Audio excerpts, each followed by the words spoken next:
So hi everyone, it's me Persija again, and for today's video is the 5th day ng aking baby na maglakad papuntang school. And kung napapansin nyo, lagi yan siyang may dala na pillow or habol ba.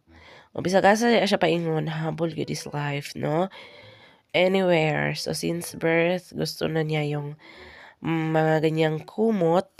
So, yan na yung lagi niyang dala-dala saan man kami magpunta sa mundo, no?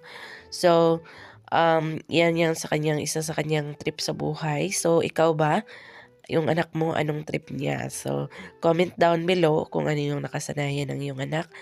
So, again, wala pang comment yung kanyang teacher about sa kanyang nap time.